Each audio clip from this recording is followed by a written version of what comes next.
வணக்கம் நண்பர்களே, வாழ்க வளமுடன் நலமுடன் வாழ்க வையகம். எல்லோரும் நல்லா இருப்பீங்க, நல்லா இருக்கணும். முருகர் அருளால் நம்மளோட பதிவு நல்லா போய்கிட்டு இருக்கு. நிறைய பதிவுகள் போட்டுக்கிட்டு இருக்கோம்.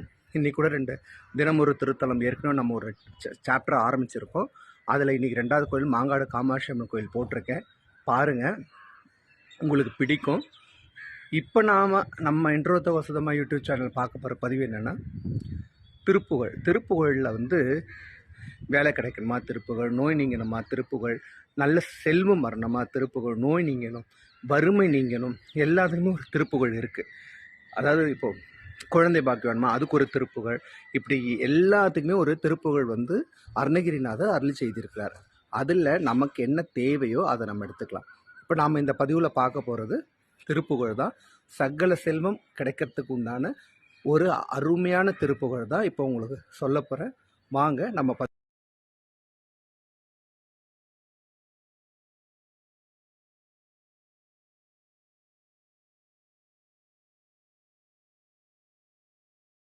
அருணகிரிநாதரை பற்றி நம்ம நிறைய பேருக்கு தெரிஞ்சிருக்கோம். அவருக்கு என்ன சொல்கிறது, அவரோட வாலிப காலத்தில் அவர் ஏகப்பட்ட தவறு செய்து அதுக்கப்புறம் பார்த்திங்கன்னா அவருக்கு அதனால் தொழுநோய், யாருமே கிட்டவே போகவே முடியாத அளவுக்கு அவருக்கு தொழுநோய் வந்துருச்சு. அதுக்கப்புறம் அவர் என்ன பண்ணுறாரு, சரி இதுக்கு மேலே நம்ம வாழ்க்கை போதும், வாழ்ந்தது போதுன்ட்டு அவர் என்ன பண்ணுறாரு, வாழ்க்கையை முடிச்சுக்கிறதுக்கு திருவண்ணாமலை குடவரை கோபுரத்தில் போய் ஏறி நின்று அவரையும் அறியாமல் முருகான்னு சொல்லி அப்படியே விழுறாரு. முருகன் பூச்செண்டு தாங்குவது போல அவரை பிடித்து அவரை ஒரே வார்த்தை தான் சொல்கிறார், சும்மா இரு சொல்லற.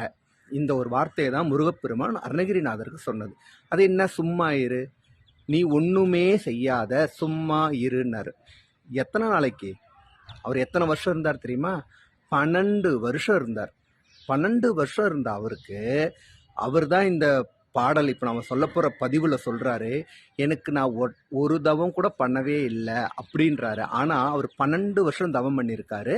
அது இந்த பாடல்லையும் வரும், நீங்கள் பார்த்தா நல்லா தெரியும். அதை நான் சொல்கிறேன். அப்போ என்ன சொல்கிறாருன்னா, அருணகிரி, இறைவன் கொடுத்த உயிரை மாய்த்து கொள்வது மிகவும் தவறு. அப்படி நீ உன்னுடைய உயிரை மாய்த்துக்கிட்டனா நீ அடுத்த பிரிவில் மனித பிறவி எடுக்க முடியாது, பேயாக இருந்து அலையணும் அப்படின்னு சொல்கிறார். அப்போது இதுக்கு என்ன வழின்னு சொல்லும்போது அதுக்கு தான் சும்மா இருன்னு சொல்கிறார். 12 வருஷம் தவம் பண்ணுறார். அதுக்கப்புறம் முருகப்பெருமான் அவருக்கு காட்சி அளித்து அவரை ஆட்கொள்கிறார். ஆட்கொண்டு அவர் என்ன சொல்கிறாரு, உலகம் உய்ய திருப்புகழை பாடு அப்படின்றார். அவர் சொல்கிறார், நான் மழைக்கு கூட ஸ்கூல் பக்கம் ஒதுங்கினதில்லை, நான் எவ்வாறு திருப்புகழை பாடுறது முருகான்றார். இவரே என்ன பண்ணுறாரு, திருப்புகழ்னு நாம் பேசிக்கிட்டு இருக்கோம், அது எப்படி வச்சார்னா, திருப்புகழ்ன்ற வார்த்தையை சொன்னதே முருகப்பெருமான் தான். நார்மலாக ஒரு புக்கு எழுதுகிறவங்க அந்த ஆத்தர் தான் அவங்க பேரை எழுதுவாங்க. ஆனால் இதில் பார்த்தீங்கன்னா வித்தியாசமாக திருப்புகழ்னு பேர் வச்சு கொடுத்து முத்தை தரு பத்தின்னு சொல்லிட்டு அந்த முதல் வரி திருப்புகழையும் அவரே எடுத்து கொடுக்குறாரு. முத்து முத்தாய் பாடுன்னு. அப்படி முத்து முத்தா பாடுன்ற முதல் வரி தான் அது. ஃபஸ்ட்டு காப்பு பாடல் வரும், அதுக்கு அடுத்து இந்த பாடல் தான் வரும். ஸோ இதில் நிறைய இருக்குது. இப்போ நான் சொல்ல போகிற பதிவு என்னென்னா, சகல செல்வம் யோகம். அதாவது வறுமை நீங்கணும், நமக்கு நம்மளை பிடிச்சிருக்கு வறுமை பிணி போகணும், நல்ல செல்வம் வரணும். அதுக்கு என்ன, இந்த புகழை எப்படி பாடுறது என்ன, அதை நம்ம இப்போ பாடலாம். நான் எப்படி நான் சொன்னேன் இல்லையா, 9 பதிகம், அதுக்கப்புறம் திருப்புகழ் இப்படி வரிசையாக படிப்பேன். அதில் இந்த திருப்புகழ் நான் டெய்லி படிப்பேன். திருப்புகழ பாடல் பார்த்துடலாம். சரணகமல் ஆலயத்தை அரை நிமிஷம் நேரமட்டில் தவமுறை தியானம் வைக்க அறியாத சடகு சட மூடமட்டி பவவிழன் லேசலித்த தமிழ்மடி யாழ்மயக்கும் உருவேனோ கருணை புரியாதிருப்ப தென்குறை வேலை செப்பு கைலைமலை நாதர் பெற்ற குமரோனே கடகுபய மீதிரத்தின மணியணிப்புண் மாலைச்சச்ச கமலோட மார்கடப்ப மணிவோனே தருணமிதை ஆமிகுத்த கணமதுரு நீல் சௌக்கிய சகல செல்வ யோகமிக்க பெருவாழ்வு தகமை சிவன் ஞானமுக்தி பரகுதரின்னு நீ கொடுத்து உதயப்புரிய வேண்ணைத்த வடிவேலா அருணதல பாதமத்மு அனுதினமும் மேதுதிக்க அரிய தமிழ் தானளித்த மயில்வீரா அதிசயம் அநேகமுற்ற பழனிமலை மீதுதித்த அழகு திரு ஓரகத்தின் முருகோனே. அழகான தமிழ் வரிகள், ரொம்ப எளிமையானதாக தான் இருக்கும்.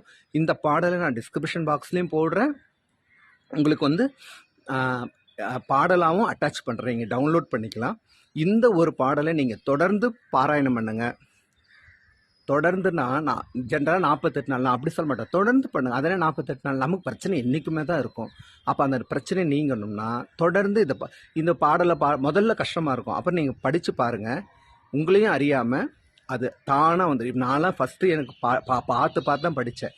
இப்போது அது எனக்கு பார்க்காம நல்லா தெரியுதுன்னா அதுக்கு எல்லாமே வந்து அந்த இறைவனோட அருள் தான். நிறைய திருப்புகழ் நான் படிப்பேன், கந்தர் அலங்காரம், கந்தர் அனுபூதி படிப்பேன். இதோடு சேர்ந்து இந்த திருப்புகழோடு சேர்ந்து அருணகிரிநாதர் அருளி செய்த கந்தர் அனுபூதியில் பாடல் எண் 19 ஒன்று வரும். அதுவும் பார்த்திங்கன்னா நம்ம வறுமையை நீக்கி நமக்கு செல்வம் கொடுக்குற ஒரு பதிவு தான். அதுலேயும் அப்படி போட்டிருக்கோம். என்ன பதிவுனா, வடிவும் தனமும் மனமும் குணமும் குடியும் குலமும் குணமும் குடிபோகியவா அடி அந்தம் இல்லா அயில்வேல் அரசே முடியென்று ஒரு பாவி வெளிப்படினே. ஸோ இந்த 2 இதுவுமே வந்து பார்த்திங்கன்னா வறுமையை நோக்கி சகல செல்வ யோகமிக்க கொடுக்குற பாடல் தான். இதை நீங்கள் தினமும் பாராயணம் பண்ணுங்க. முருகனுக்கு ஏற்கனவே நான் ஒரு பதிவு போட்டிருக்கேன், என்னென்ன பதிகங்கள்லாம் பாடலான்ட்டு. அதோடு சேர்த்து இதையும் பாராயணம் பண்ணுங்க. கண்டிப்பாக நமக்கு முருகன் பேரருள் கிடைக்கும். இதில் எந்த ஒரு மாற்று கருத்தும் இல்லை. கண்டிப்பாக அவர் நம்மளை வந்து இந்த கலியுகத்தில் அவர் நம்மளை வந்து ஆட்கொள்ளணும், நம்ம பிரச்சனைகள்லாம் தீர்க்கணும்னா அவருக்கு உண்டான அந்த பதிகம் திருப்புகழை பாடினா அவர் உள்ளம் குளிருமா. அவரையும் அறியாமல் நம்ம பக்கத்தில் வந்து உட்காந்து நமக்கு தெரியாது, ஆனால் போக போக தெரியும். ஏன்னா ஒரு 150 வருஷத்துக்கு முன்னாடி பாம்பன் சுவாமிகள், அதாவது குமரகுருதாச சுவாமிகள் வந்து அவருக்கு வந்து தரிசனம் கொடுத்து அவர் ஆட்கொண்டது முருகப்பெருமான் தான். ஸோ 150 வருஷத்துக்கு முன்னாடி நடக்கும்போது நம்ம காலத்தில் நடக்காதா? கண்டிப்பாக நடக்கும். ஆனால் நமக்கு தேவை நம்மளோட அர்ப்பணிப்பு, நம்ம கொடுக்கக்கூடிய அவருக்கு உண்மையான பக்தி, உடல் தூய்மை, உள்ள தூய்மை. இது 2மே யாருக்கும் கெடுதல் நினைக்கக்கூடாது.